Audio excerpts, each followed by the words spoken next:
Oke, teman-teman, kali ini kita akan bahas bagian kedua mengenai gambaran umum kadaster kelautan atau marine kadaster di Indonesia.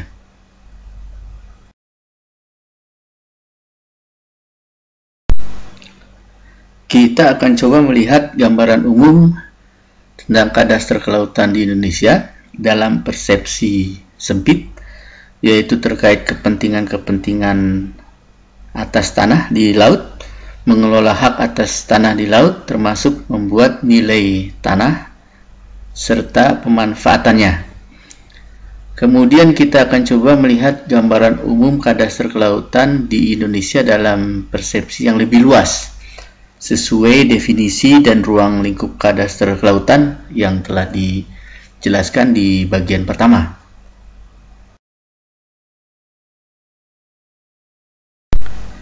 Jadi memang di wilayah kita, Indonesia, faktanya sudah banyak persil yang di atasnya didirikan objek bangunan dan berada di atas laut atau perairan laut. Kita bisa lihat ini contoh foto bagaimana persil berada di atas perairan laut. Ini contoh foto lainnya yang memperlihatkan fakta tentang banyaknya persil yang di atasnya didirikan objek bangunan yang berada di atas laut atau perairan di Indonesia.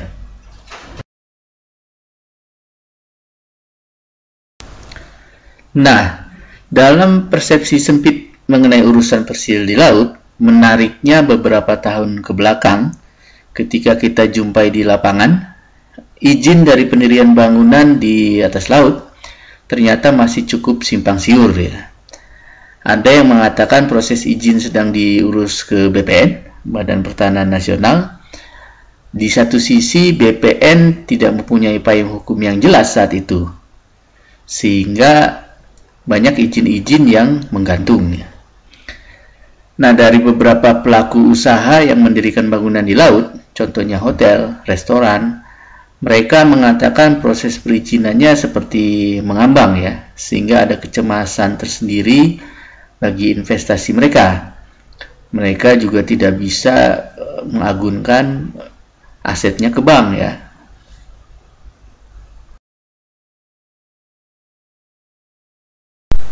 Kasus yang disampaikan di atas ini jelas sekali menggambarkan permasalahan kadaster kelautan dari persepsi sempit, yaitu mengenai hak pemanfaatan dan kewajiban terkait persil yang berada di laut ya.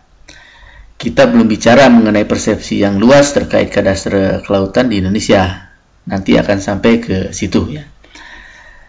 Yang dapat disimpulkan dari kasus yang diungkapkan di atas bahwa masih ada pekerjaan rumah mengenai kadaster kelautan di Indonesia tentunya. Setelah bertahun-tahun urusan kadaster kelautan di Indonesia ini penuh dengan ketidakjelasan, di tahun 2016 ada suatu langkah progresif dari pemerintah melalui Peraturan Menteri Agraria dan Tata Ruang Kepala BPN nomor 17 tahun 2016 tentang penataan pertanahan di wilayah pesisir dan pulau-pulau kecil ya. Nah, menurut peraturan ini maka menjadi ada kejelasan mengenai payung hukum persil-persil yang ada di laut, seperti hotel dan restoran yang telah disampaikan di penjelasan sebelumnya, di mana sebelumnya terdapat kesimpang siuran. Nah, dengan adanya Peraturan Menteri Agraria Tata Ruang Kepala BPN ini menjadi jelas akhirnya.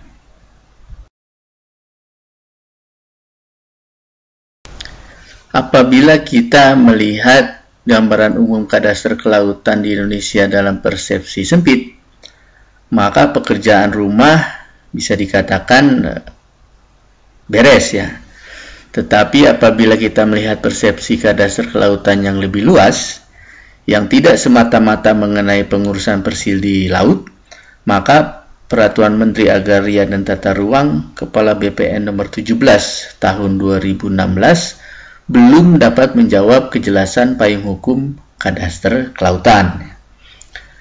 Jadi hukum mengenai kepentingan di laut yang melingkupi ruang lingkup kadaster kelautan dalam persepsi yang luas itu tidak semuanya diatur dalam peraturan di atas.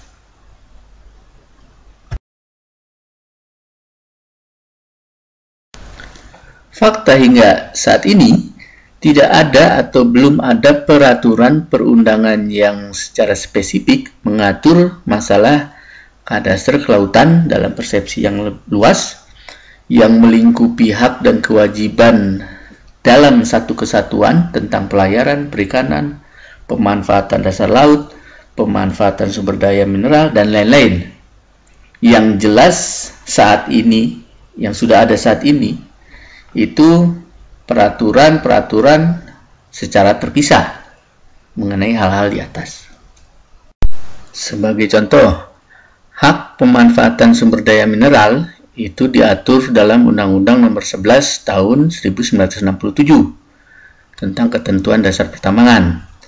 Contoh lainnya, hak pemanfaatan minyak dan gas bumi itu diatur dalam Undang-Undang Nomor 22 Tahun 2001. Jadi masih terpisah-pisah ya. Lalu contoh lainnya nih, hak mengenai perikanan diantaranya diatur dalam Undang-Undang Nomor 31 Tahun 2004 dan perubahannya Nomor 45 Tahun 2009.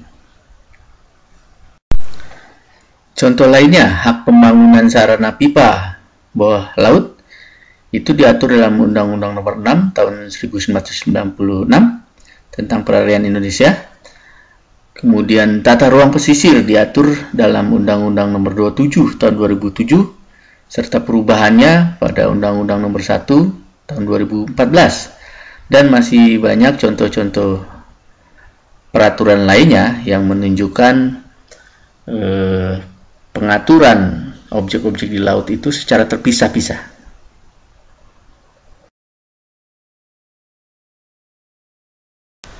Jadi memang apabila dicermati, ruang lingkup kadaster kelautan sepertinya masing-masing lingkupnya, juga objeknya, dari awalnya telah terpisah-pisah dengan payung hukum masing-masing.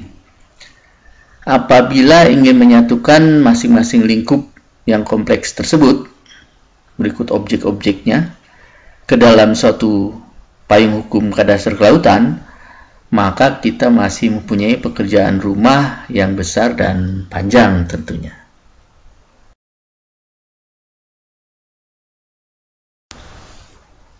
Nah, dengan melihat gambaran umum mengenai kadaster kelautan di Indonesia, dari penjelasan-penjelasan di atas, ada pertanyaan menarik untuk direnungi mengapa kita perlu kesatuan lingkup kadaster kelautan ketika masing-masing lingkup sudah ada pengaturannya secara terpisah.